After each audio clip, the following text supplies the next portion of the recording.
know what, Jamie? Let's pop off right now. We got to get started. We got to go. Let's go. Let's go. Let's get the people in the chat.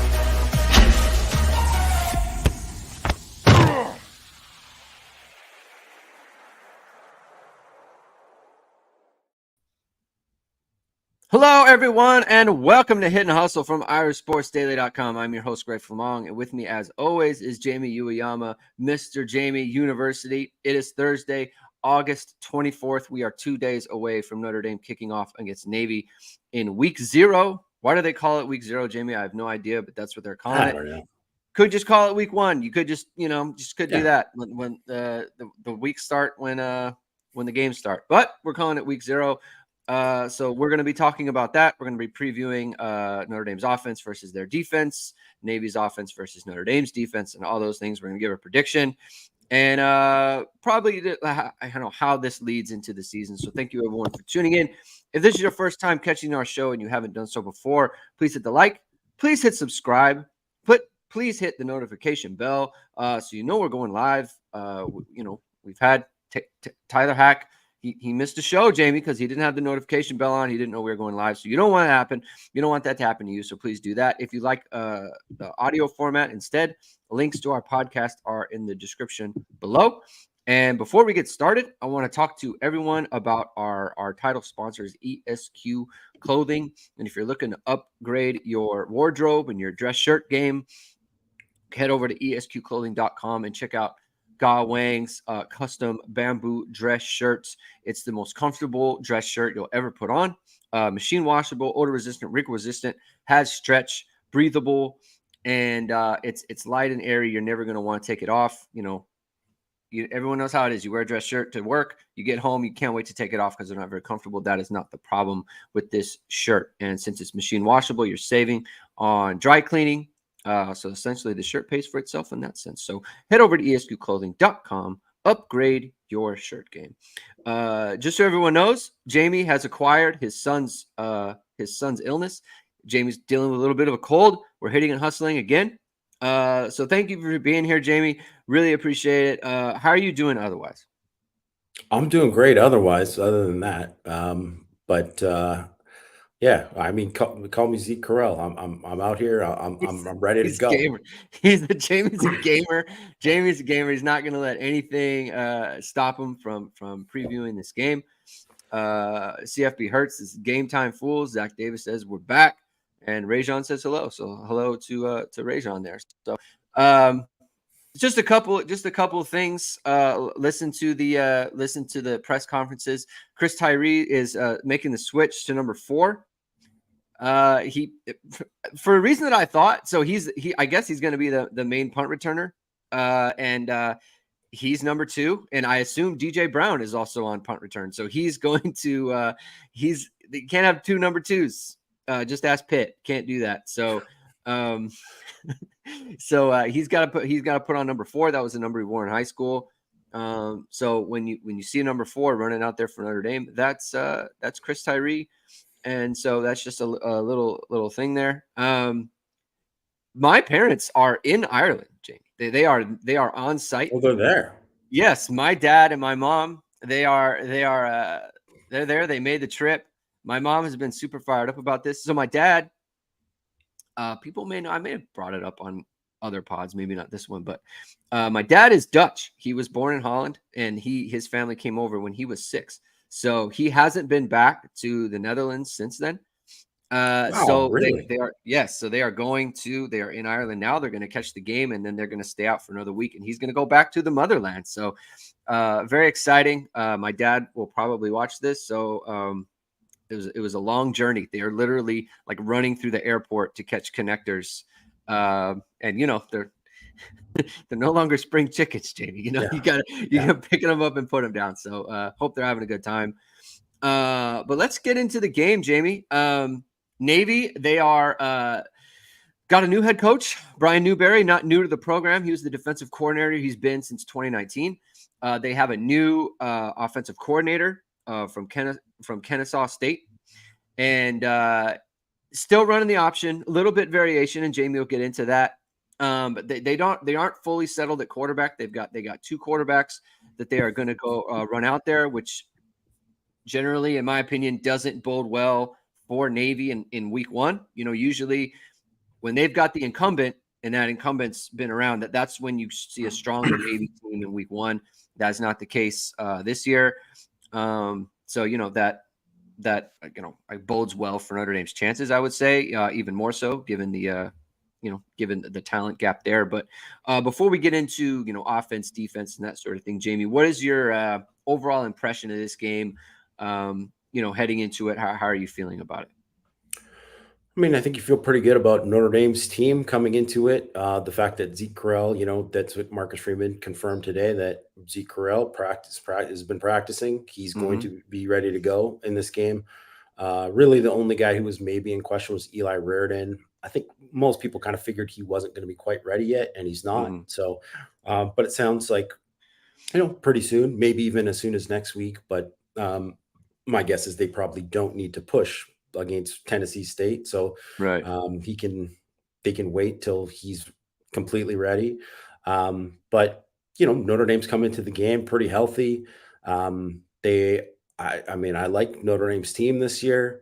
I think it's an interesting matchup. I think it's, Andrew Mentok, who's over there covering it for Our Sports Daily, he wrote about, and it's something that Marcus Freeman talked about in his press conference the previous week, was it's a good thing to be able to have Navy first, because you get that advantage of getting that extra time to kind of prepare for the triple option. Obviously, there's some tweaks and there's some unknowns, and that's going to kind of change some things. But I think the other thing that kind of goes, because you're thinking about, the triple option. I mean, it gives you basically the entire offseason to prepare to go against that blitz, right? Yeah. And that's one of the things too that they did, obviously, a ton last year. They blitzed Notre Dame a ton, and that's what they do, right? That is who they are under Newberry, who's been the defensive coordinator there since 2019. And he's the head coach now, but it's basically still his defense. PJ Volker, they was the linebackers coach. They promoted him to the DC, but they're going to stay the same. They're going to, that's kind of what their identity, as much as the triple option is their identity on offense, that being aggressive, having extra bodies to play the run, that is their identity on defense. So, when we talked about, writing in camp and writing in the spring, talking about all this, man, Notre Dame's defense is really just bringing it. They're just blitzing a ton against Notre Dame's offense. Well, part of that is just all in preparation for this, because that's what you're going to see. You're going to see that against NC State as well, which we'll get into much later on. But yeah, that's something you got to prepare for. So, there's really no excuse to not be ready for, that it's coming. It's going to be, if if you have success, their answer is going to be, hey, let's blitz more. It's not going to be, we're going to drop 8, right? They're going to say, hey, we're going to come and attack more and see how that does, because it worked, great for them last year. Yeah, it worked well for them, especially in the second half. It's always a gamble, right? You're zero blitzing, you're really gambling there. And, sometimes the gamble works, and Notre Dame didn't handle it very well. I thought an underrated aspect to that was the backs didn't block very well in that game. That's going to be something just to kind of keep an eye on in this one, because they're going to have to block a lot better, especially Logan Dix. He was not good in pass blocking last year. So hopefully, with Audric Estime and Javon Payne, hopefully they're ready to do better. I think another kind of under the radar aspect of playing Navy in week one versus, in the middle of the season is the extra time is absolutely true. You've probably been installing some Navy stuff probably as far back as the spring, right? You're just installing little things, you're thinking about it. But in week one, you have the ultimate buy-in from your players, because in the middle of the year, it's annoying. You don't want to do it. You don't want to work on a new thing. You don't want to deviate from, what you've been doing in the kind of offenses that you've been playing, right? You're not playing a defense you're ever going to play again. You're literally throwing away rules that you've been working on for weeks and weeks, and in the middle of the year, you're getting through it. It's a slog. In the opener, you have the ultimate buy-in because like let's go, like let's go play. Like they're ready to play. They're excited. You're gonna have you're not as injured, right? Like you don't have the wear and tear of the season like that. So that to me is also, I mean, maybe one of the bigger things and why Notre Dame had, they did well against Navy in 2012 as well. Like you have that ultimate, we're ready to go. You have their focus. Their everything is just that much heightened because it's the opener. The opener is always going to be like that. So that really helps, I think, with the passing or with the defense and getting the team ready to go. Let's start first with Navy's offense because I think when Notre Dame plays Navy, that's what everyone is thinking about. Like how are they going to deal with the option and that sort of thing? Rajon had a really good question about the quarterback, so I'll throw that up here now. Do Navy quarterbacks play the same style, or is one a better passer? Jamie, tell us about the quarterbacks and how it might differ, and what Notre Dame expects to see from those guys. Yeah, so I think in camp they kind of made it known that they were going to play at least 2 quarterbacks, and it sounds like they might even play 3. That's basically what Newberry said earlier this week, right? So 3 quarterbacks are Ty Lavatai, who was their starter last year. He suffered a season-ending knee injury, and he missed the spring. But he was the starter against Notre Dame the previous year too. And then the other guy is Blake Horvath, who didn't play for Notre Dame or for Navy last year. He was on like the JV team, so redshirted. Yeah. But he ran that Navy offense in high school, right? He ran that flex bone offense in high school. He's considered a really good triple option decision maker. And then the other guy is Xavier Arline, who's a guy who played against Notre Dame last year.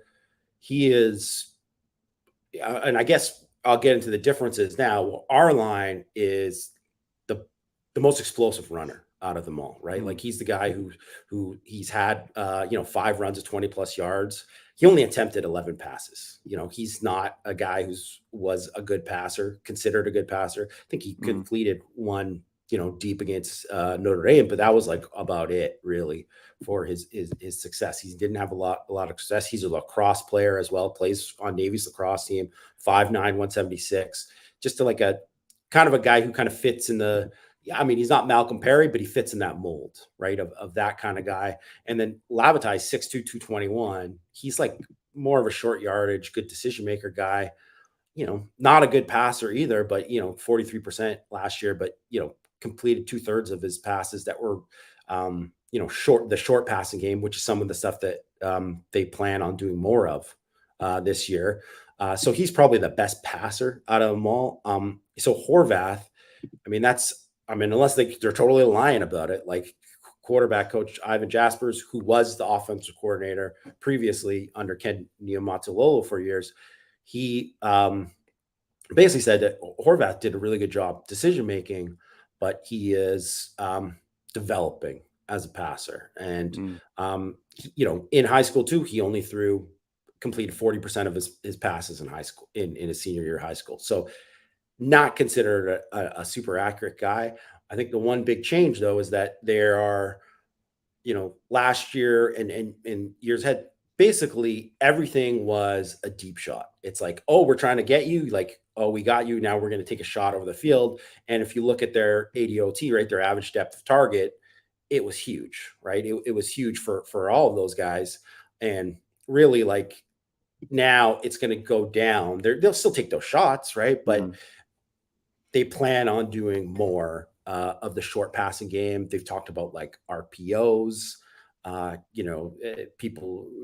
Navy doesn't have obviously a lot of people that cover the team, but the main beat reporter is basically like they're doing like stuff, crossing routes. They did do a little bit when Chestnut was at Kennesaw State. They had some spread stuff, so Notre Dame has to prepare for some of that spread stuff in this game.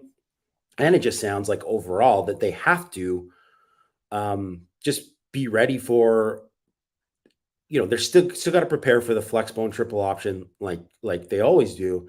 But Navy's kind of realized, especially because they've changed the blocking rules. For people that don't know, they changed the cut blocking on the outside, right? You can only cut block within the tackle box now. So those receivers, which was always like, I always thought it was stupid that they were allowed to do it anyways. Right. But like, Yeah. they're like cut blocking like 20 yards down the field. It's like, give me a break. It's just like a license to get somebody hurt. Yeah. And you can't do that anymore. So that's the thing that was like, could spring somebody for like a 40-yard run, right? So like 8-yard run turns into a 40-yard run, right? Because of that. And they can't do that anymore. So now those guys actually have to block, like not just cut, right? So in that sense too, they aren't able to get those big perimeter runs anymore. So they have to find other ways to make those big plays. And some of it is going to be through the passing game. And some of it is hopefully to get, athletes in space and take advantage of that kind of thing, catch people off guard in that sense. You're talking about like crossing routes and RPOs and all that and like shorter passing game. And again, I think that just really favors Notre Dame in the fact that it's the first time. Like, it's one thing you're doing it against your own defense, it's another thing too. It's like, and suddenly you have Cam Hart out there, and it's Ben Morrison, and it's Thomas Harper. And it's guys who can like really play. Hold on, babe. My daughter's talking to me. You have those guys who can really play.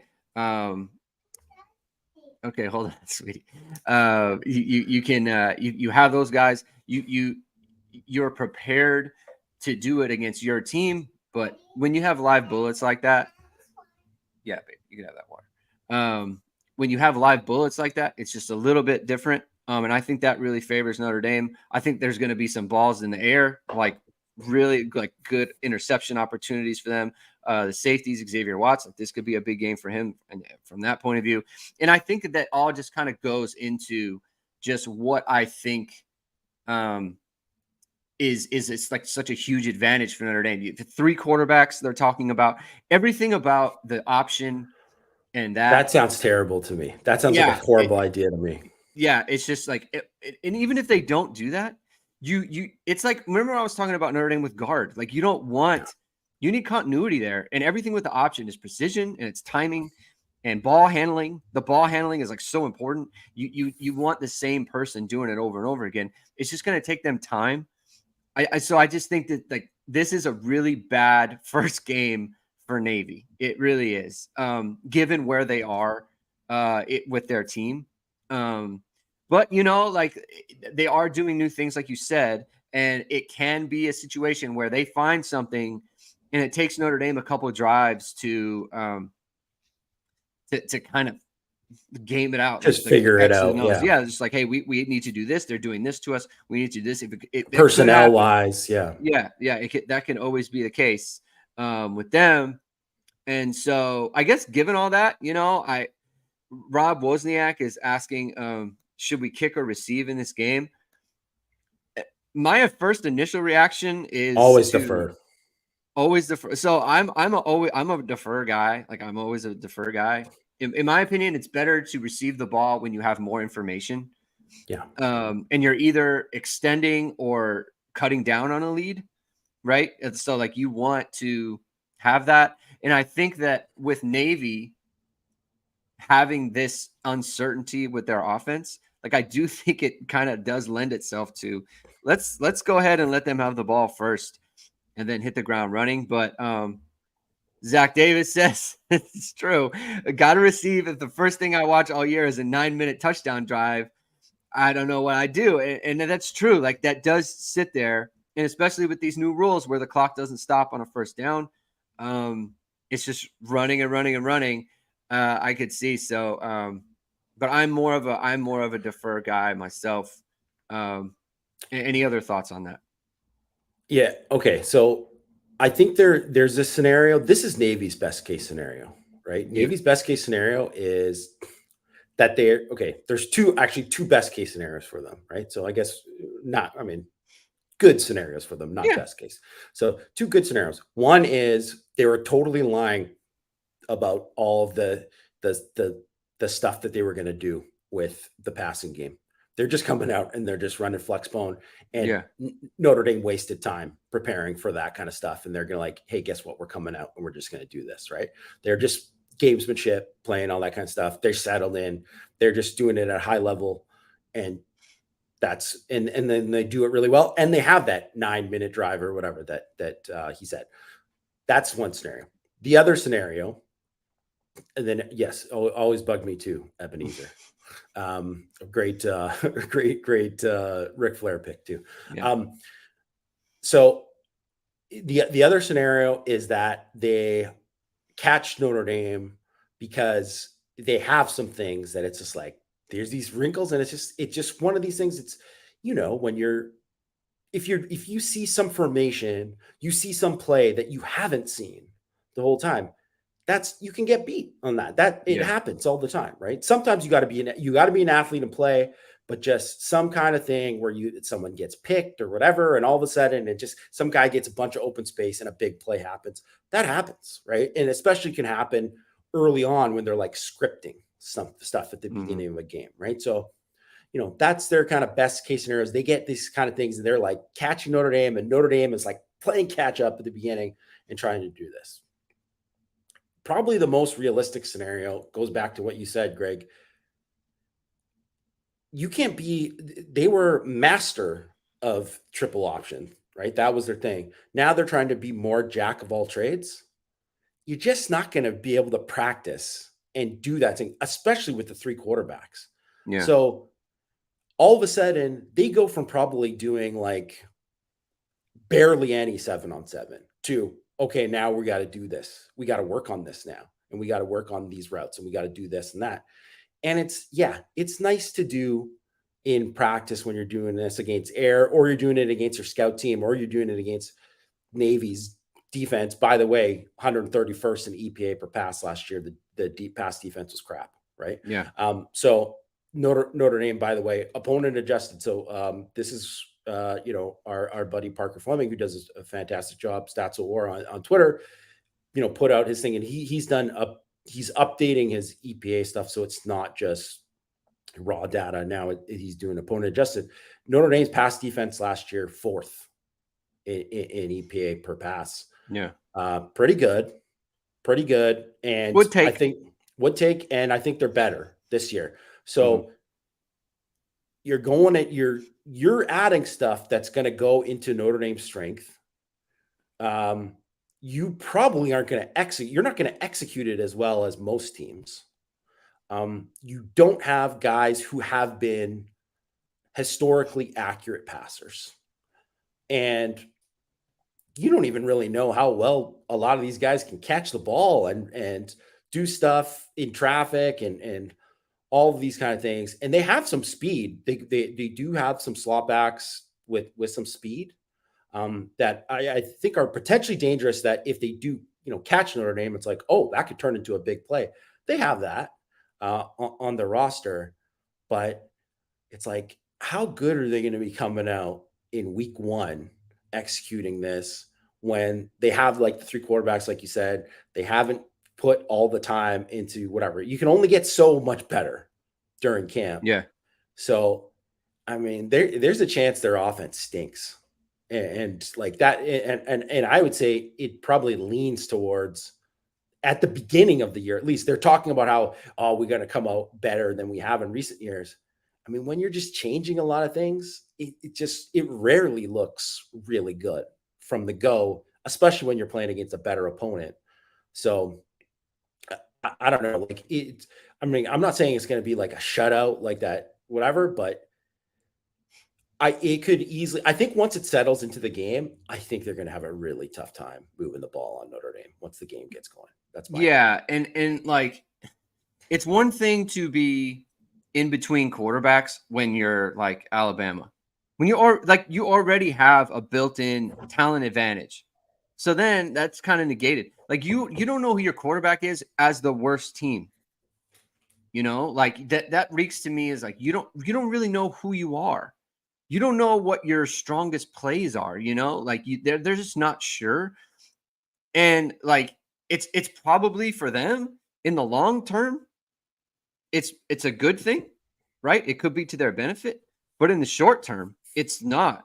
That's not what you want. You don't want to face the best defense you're going to see by far in week 1 when you're just not you're not just sure about the quarterback. You're not sure about how these plays are going to work at this school with these players. Yeah. You know, there's just a lot working against them.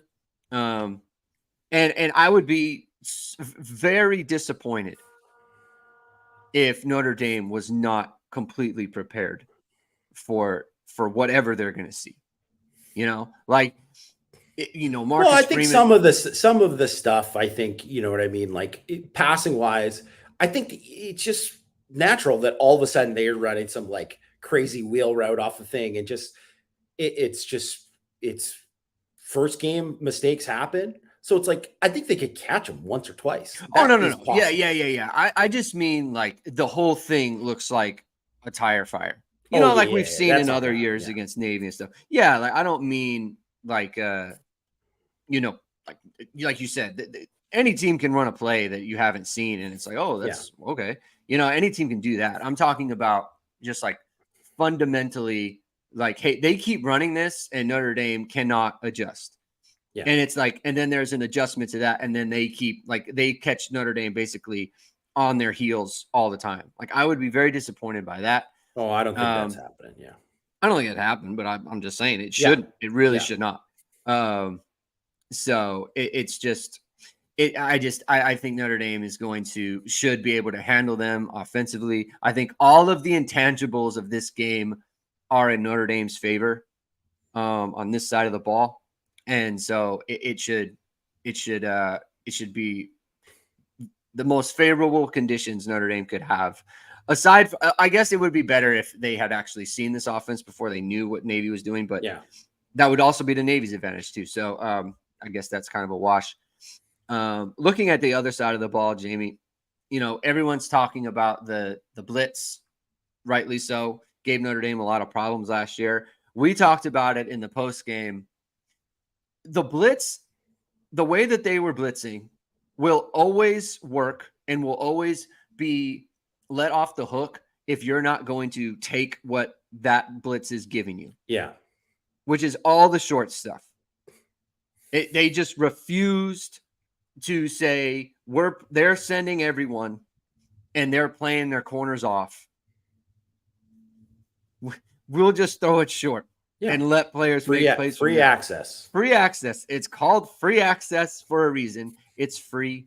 They're letting you do it. And Notre Dame refused to do it. And so that then basically, like if every defense knew that if we blitz everyone, they won't take these free access throws, then that becomes a much more viable defensive strategy because they're taking away a major weakness of it. So Notre Dame refused to do that. I don't see that being a problem for this team. I think that's part of the reason Sam Hartman is such a good asset for them is like he knows how to deal with that. He's seen it before. Yeah. It's not his first time. And so that's kind of how I see that playing out. Do you see what is the plan for Navy once Notre Dame starts taking some of that free access stuff? I think that they just keep death by 1,000 cuts and just keep doing it until they stop, until they take it away. And then if they have to back off, and then obviously that's the one thing. There's no reason why Notre Dame shouldn't just dominate this defense. And I know the defense is good, is like a really good one for a Navy one, right? Mm-hmm. But like there's zero reason this team has to play a certain way to stop the run. It's not like they have dudes that are just like, and they can just put 6 back there and they can stop the run. Like they're not Georgia. They've got to put 8 or 9 to stop the run. And if someone's doing that, you have to just destroy them through the air. You have to. And you have to destroy them with RPOs. You have to destroy them on the perimeter. You have to take some shots over the top. The secondary is not good. Like, unless all of these guys got like a million times better over the course of last season, they're not good. Their safeties are bad in coverage. They're bad in coverage. They're downhill guys that will tackle and whatever. But even then, like, they're not the greatest tacklers either, right? Mm-hmm. they are an attacking defense that play a certain style and they play well within that style. And that's how they stop, the run. And that's why they're so good against the run. It's just, so part of it last year was a failure on the coaching staff in terms of like Tommy Rees, I think did a bad job. I think overall, just like he needed to be more intentional with some things. But the other part was Drew Pine was really bad. Yeah. Like really bad. Like you could see Tommy Rees was like, take that. Like he was like angry. You could read his lips. Like you could read his lips on the thing. Yeah. So I just think this is why Notre Dame saw that happen last year. And Jared Parker was on the staff. Dalen McCullough was on the staff. Basically it's most of the same staff, right, as last year. There's zero excuse that they aren't totally ready for it and say, you're going to do this. We're going to kill you here. We're going to death by 1,000 cuts. We're going to do these things and we're going to make you tackle in space. And guess what? Our athletes are better than your athletes.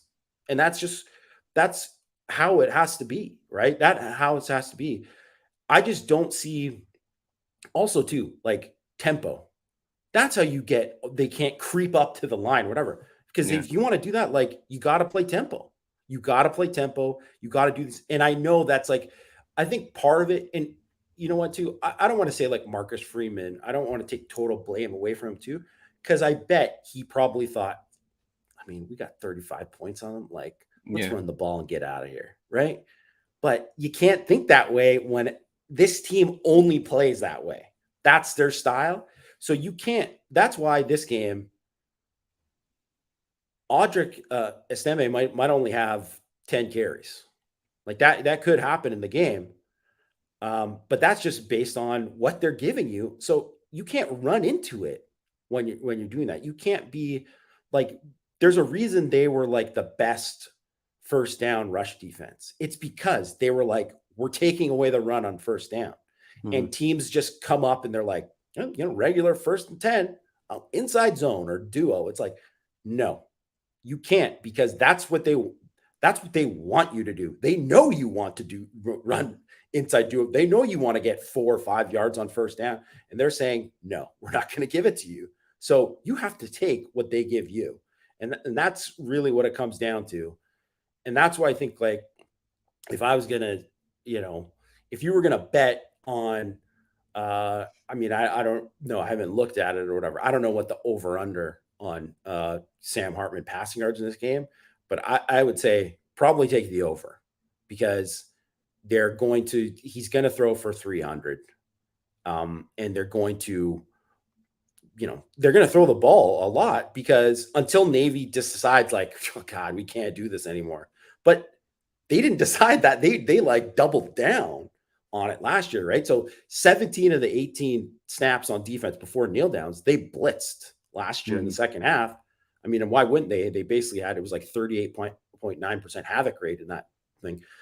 So if that's what they're going to do, you have to counter that. That's coaching, right? That's football. So I think Notre Dame fans should be incensed if Notre Dame's offense has a similar type of game in this one to the second half, because there's just zero excuse for that to happen based on what that they did and who that they are, right? You go into it. It's just like not preparing for it is like not preparing for the triple option when you're going to play Navy. You got to be an idiot to not be able to do that. So I think they've prepared for it. I think they're going to take what's given to them. And I just think ultimately, like, Navy's DBs aren't very good and aren't good enough. And you're going to see some big plays in the passing game, especially I would say this would be a big yak game, big yards after catch game for Notre Dame. Which would favor someone like Chris Tyree. I think Tobias has an opportunity to really go big, because I think that where he will struggle and have problems is when you get some team that can just be physical with him and get him off routes and make him work for that sort of thing. And against Navy's playing off, because they don't want to, they don't want to make it easy just to kind of throw a go route or whatever. Like they want their DBs to sit on things. And if it gets to the point where it's like, oh, they're running by me, like they're expecting like, hey, the pressure is going to get there.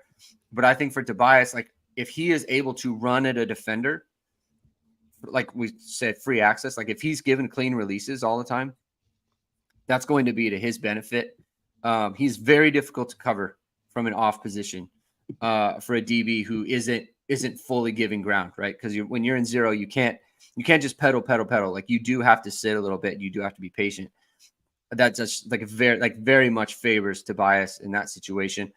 I think that it could be a very, very big great house game in terms of just like a lot of stop routes. He's very good at that. He's very good at finding just like being sudden with when to make a break, slants inside. Like they could just be a big game for him. On those RPOs, like it happened in the spring game. That could easily be that kind of game for like great house for sure, but like the slots, like that is something that you're going to see. Like, I think,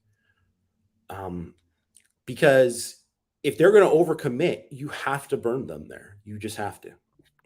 Do you think that, and this is where, first time offensive coordinator, Jared Parker could run into a little bit of trouble is, when I was playing, that we would have defenses where, like at the time we played a lot of cover 3.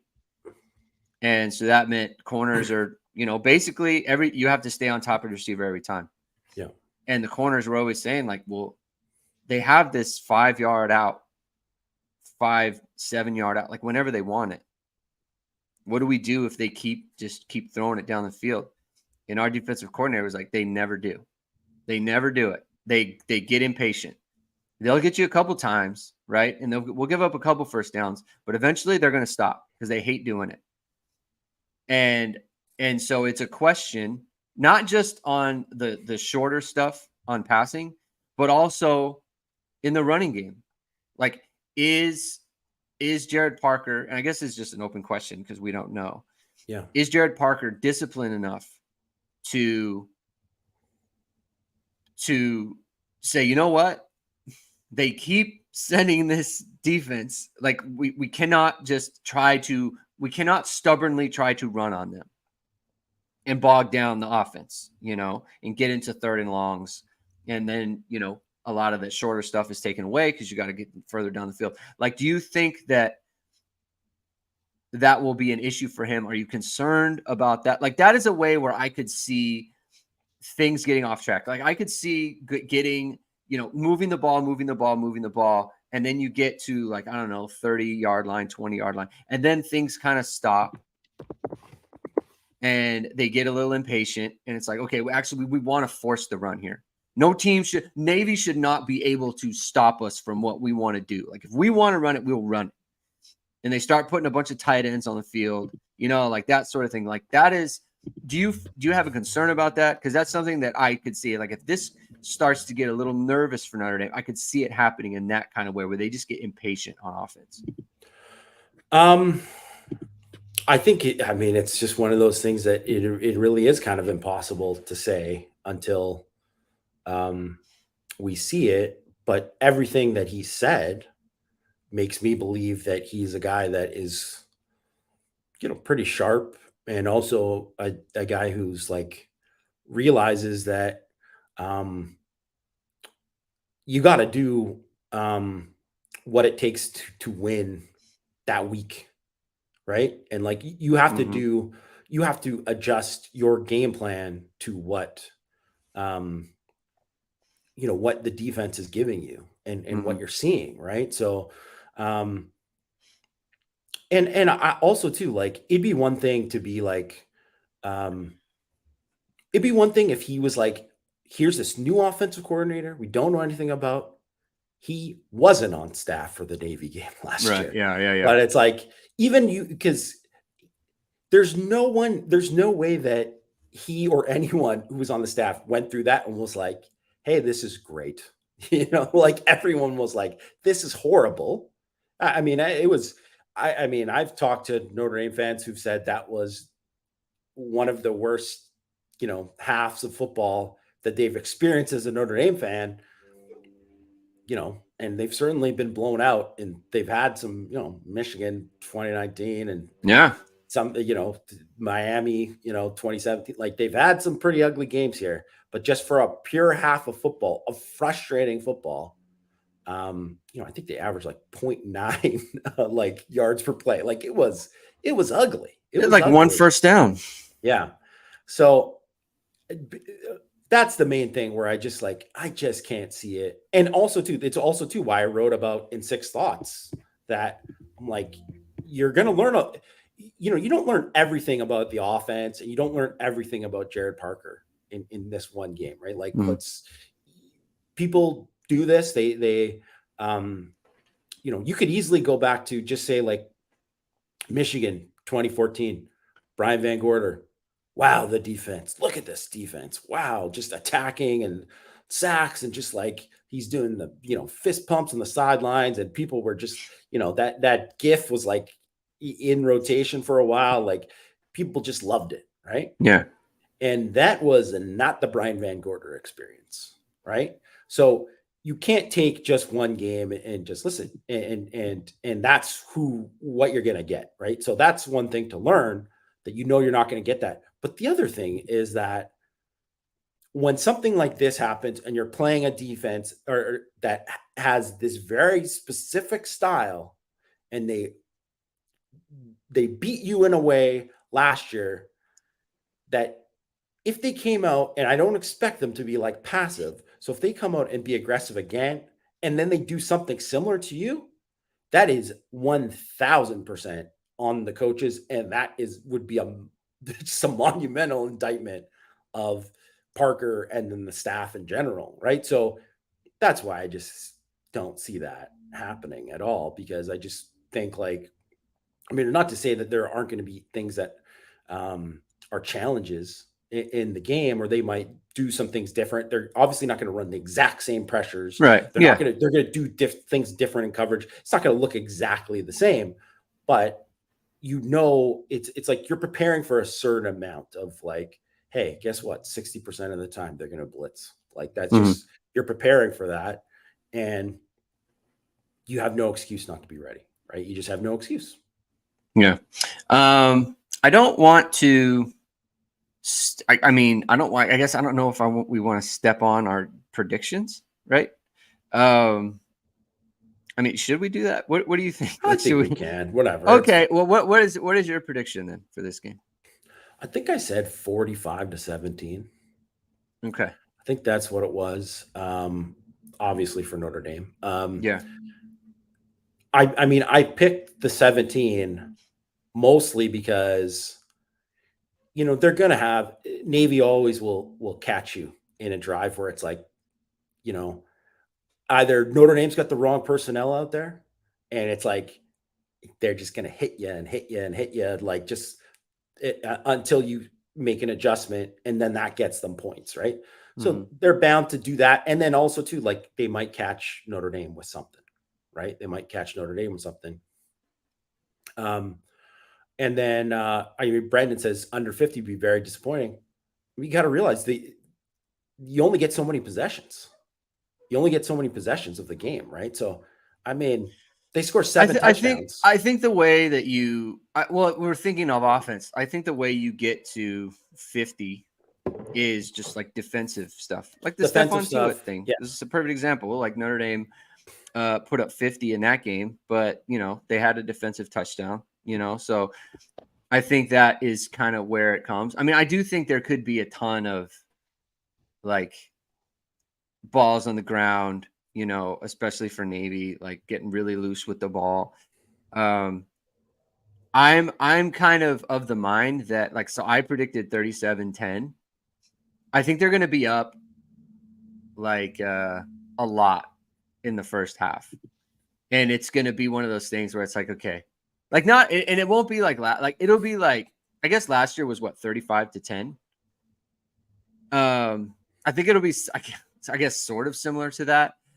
I think that in the second half, it'll be where it's like Notre Dame scores maybe one more touchdown, and then you're kind of like, hey, how come like there's been a couple of drives where they haven't really scored, and then the backups come in and then they get kind of bogged down. Like I think I just have a feeling that's gonna happen. Yeah. I could totally see them just the points just kind of showing up.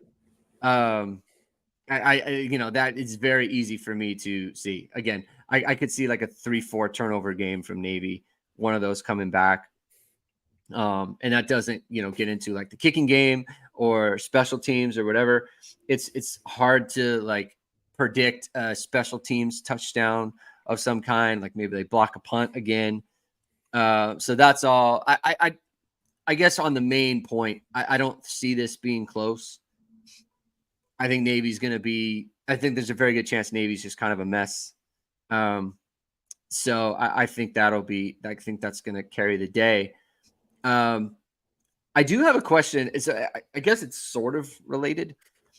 I have a question about our superlatives that Matt had us do, because we had one that was similar. So Matt just texted like, "Hey, fill this out," and I didn't know what it was for, and I was like, I don't know if I'm answering for like him or what he's doing. Apparently, he was putting in an article about superlatives, which is fine, right?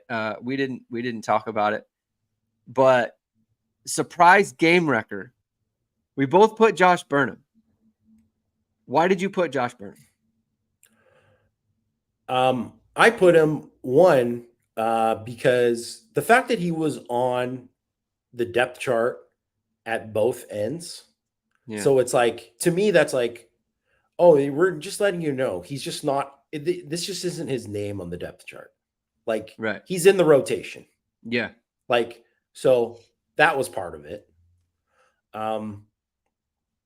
And the other thing is, I just think he's just a guy who has that potential to be a guy who shows up and makes plays, and he'll make plays because I think he's smart, first of all, right? He's smart, and I think he's got good twitch, and I think that he's just going to show up and and then the other thing is get better during the season. And in camp, at the beginning of camp, specifically, when Al Golden kind of brought him up unprompted as like, man, this is a guy who's really put in work to like get bigger, get stronger, get better, learn the position. Because obviously he was a linebacker in high school and really was like a quarterback in high school. He was really leaned on. And then Al Washington really, made a point to praise him. And it's not like Al Washington wasn't praising other people, but it's just kind of what he said about him and about his work ethic and all that too. And just guys like that, especially too, who, and if they got the talent, and I believe he does, those guys hit. They hit. He's going to be a player, right? Like, injuries can happen, whatever kind of stuff can happen, but like, he is going to play and be a factor. And I don't know for sure that he's going to be a game wrecker this year, but just he would be my pick. And the reason I picked him, because I don't think it would be a surprise if Jalen Sneed is a game wrecker. Right. Just because people are like excited about the possibility of him. That he's a guy who's going to find time in sub packages. You think he's going to get more and more playing time as the season goes along. And he was like a 5-star kid with exciting traits and whatever. Right. So from that perspective, like, yeah. And like, I thought about maybe like a Jaden Mickey there because I'll just don't know how much. I mean, he's going to play, but I just don't know how much because, I mean, they do have Morrison and Hart, and it's like those guys are going to make a lot of plays too, probably. So I thought about that, and I don't think it's like, X Watts. I think Matt might have picked X Watts. I'm not sure. Yeah. But like, to me, that isn't less of a surprise. Like, it's just like, you know, I don't know if it's quite an expectation, but it's like people are hoping for it at the very Yeah. least, right? Yeah. So, and so that's kind of was my thinking with it. Um, and I mean, I really liked him as a recruit. I thought he was a guy that I was confident he was going to be a good player, and I still feel pretty confident that he's going to be a factor for Notre Dame. I don't know how much this year, but it would not surprise me at all if by the end of the year, he's a guy that you're like, wow, he really his role just kept getting bigger and bigger, and all of a sudden you're playing USC and you're like, man, Josh Burnham had a big sack, and you just like, I wouldn't have that wouldn't have been on the call sheet at the beginning of the year. Yeah. So Josh Burnham, like you said, he has a chance to get better and better. And if you have a business that you want to get better, and you've got a social media social media that you need to get better, I want you to check out vsrmedia.com, our other sponsor of this show. It was founded by Notre Dame football pregame host and Emmy award-winning anchor Vahid Sadrazadeh. VSR Media provides professional and cinematic video and photo, whether you're looking to collegiate or pro-level highlight reel, have a personal story to tell, or aiming to diversify your growing business. VSR Media specializes in short and long form video storytelling, social media management, website design. VSR Media also captures professional headshots, senior and sports photos. Contact them at vsrmediacompany.com. Mention Irish Sports Daily and receive 20% off your first project. Visit them online or give them a call at 574-800-9106. I agree with you on the Josh Burnham thing. That's why I picked him. And it's funny that we didn't talk about it at all. No, we didn't. I had no idea you picked. And I think that there is a lot of like that Julian Aquara 2017, like, hey, like he keeps flashing, let's get him in the game. Like, it's fourth quarter. We need some pressure. Let's put Josh Burnham in there. Let's get him going. I think that has the possibility of being the case. That was why I picked him. I didn't think of Xavier Watts is like, and it's interesting that Matt thinks that because I don't see him as a game wrecker. I just see him as like, he's a playmaker. Yeah. Who steady. Steady, can make plays. But it's like game wrecker is like Kyle Helmutson level safety, right? It's hard to be a game wrecker as safety. Like you really need to be very impactful. So that would surprise me. But I just thought it was interesting that we both went for him because I thought I was like way outside the box on that, and then you matched me. So well, I was going to say, because you brought up Aquara, and that reminded me. So Aquara in that 2017 in camp in 2017, and obviously that was the change to Mike Elko and Clark Lee came in, right? And they were doing a turnover drill, right, where you had to working on batting down balls, right, in terms of like pass rush, get down, attack the quarterback's arm, bat down a ball, right? And Julian Aquara batted down a ball in practice, tipped it to himself, and picked it. And I was like, well, you don't see that every day. That was a pretty impressive thing. Yeah. Not just almost tip it. He actually tipped it. Never seen it. Never seen it. Sorry, it's an inside joke for anyone. But so he did that. And then when they played North Carolina that year, he did that in a game.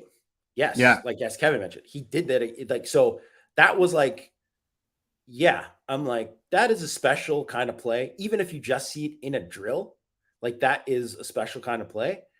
And I'm not saying like, I didn't see Josh Burnham do that, so I can't say, but I'm just saying like, that's the kind of thing where you're just like, oh, this kind of play out of nowhere where, or here's an example, the spring game, right? So yeah, okay, he's going against Andrew Kristofic, the right tackle. He's not normally a tackle, whatever. He beats him, but it was the move that he put on him where he kind of did like an inside jab step and then got out and then like turned the corner and then he knocked the ball out of Kenny Minchie's hands. Yeah. On, as he was scrambling. And that's just like a savvy kind of play where it was like everything is intentional, And I'm like, wow, he's doing that. And it's like he hasn't, this is basically his first year playing defensive end. And he did a play like that. I'm like, I mean, it doesn't guarantee he's going to be a stud, but it's like, it shows me he can do that. And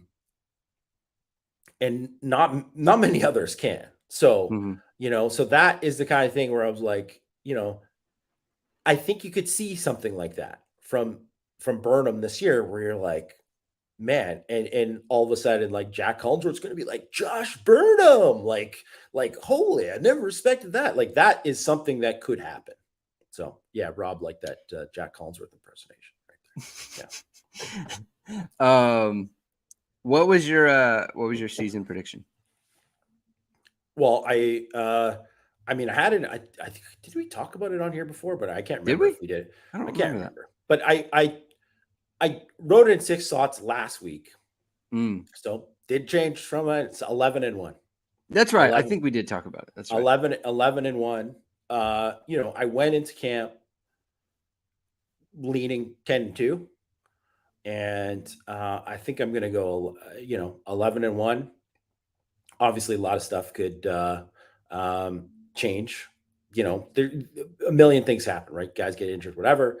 But 11-1, feel pretty good about it. I think I like the team, and I like the odds of them getting better as the season goes along too.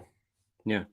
I picked 10-2, mostly because honestly, because you know what, Irish Bronx, you don't tell me what my thing is going to be. I didn't like that thread. Yeah. It's like, it's out of spite is really what it is. 10-2 out of spite. I mean, he said I was going to pick 9-3 after he I did already say published. So basically what he was saying is he told me that he's basically saying that I'm like a homer, and I don't think you know who I am, Irish Bronx, and so I picked a loss to Ohio State, where we are lamenting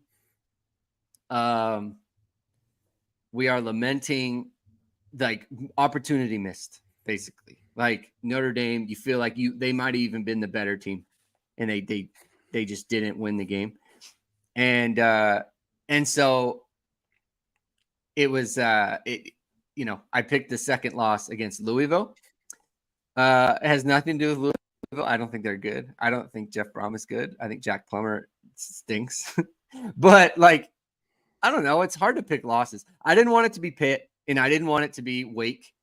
And I have them beating USC and Clemson. And I don't think they're going to lose to Duke. I think they'll be ready for Duke, honestly. And I think Louisville is the ultimate trap game in this schedule, where they'll be ready for Ohio State and Duke.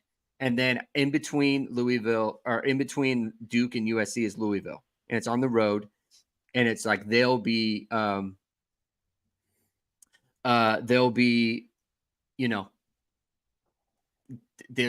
to have a bad game. They're going to have a stinker. I don't know why. Brendan also brings up a true fact that your prediction should be based on how you pick the games. And Greg will be picking 12 wins on 12 Saturdays. That is 100% true. And that's the problem, is like I will so I can't pick them. Like it'll be like, okay. I have picked them to lose before. I think I picked them to lose last year. I think. But it's like when you go into every game, like, why would I pick them to lose to Louisville? Louisville is not good. Notre Dame's better than them. Why would I pick them to lose a game that they're better than the other team?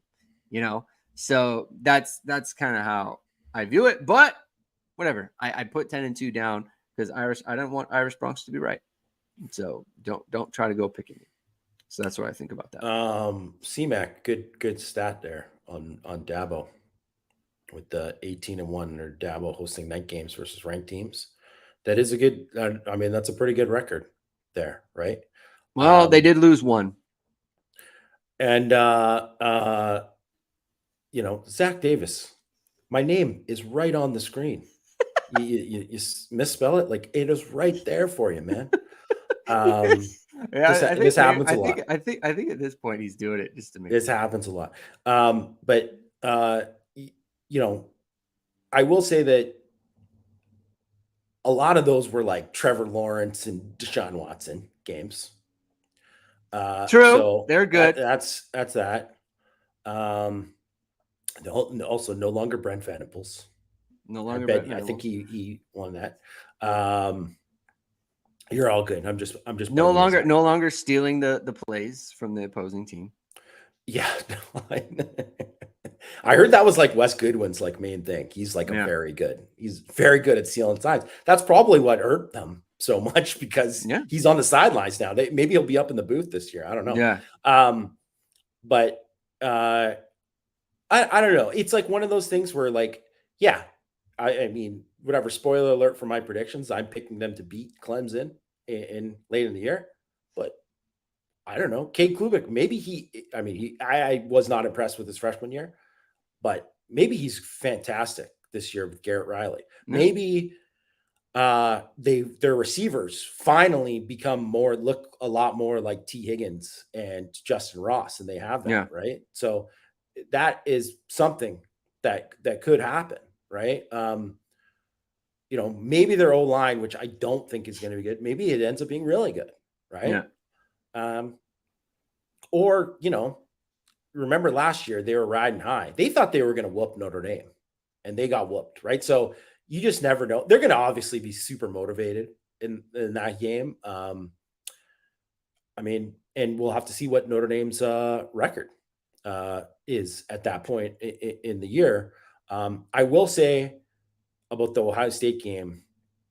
So I was talking with someone who definitely someone who knows things, and knows quite a bit about, obviously he knows Notre Dame well, but he knows Ohio State very well as well. And he's a highly connected guy. And he told me, he's like, oh, Notre Dame's going to beat Ohio State this year. He's like, and he was like definitive about it. And he's been right way more than he's been wrong on some of the stuff too. So I mean, it got my attention. So let's go. Yeah, let's go. All right, that sounds good. All right, everybody. Thank you, Rob. See you again with the Jamie thing. Boot Rob out of there for that joke. No, just joking. No, it's All right. So thanks everybody. That's gonna do it for us. We're gonna leave it there. So thank you everyone for tuning in. If you like what you heard, hit the like, subscribe, hit the notification bell. We will be back right after the game is over on the post game. Mike is always scheduled to be on it. And there you go, Jimmy. Yeah. Mike is always scheduled to be on it. He could always just say, you know what, I'm out with friends and I can't do it or something. But we'll always have a post game show, so be ready for that. And then I'll do the morning after recap on Sunday morning. Look out for that as well. So thank you, everybody. Have a good rest of the day. Have a good weekend. Enjoy the game Saturday, and we will talk to you after the game is over.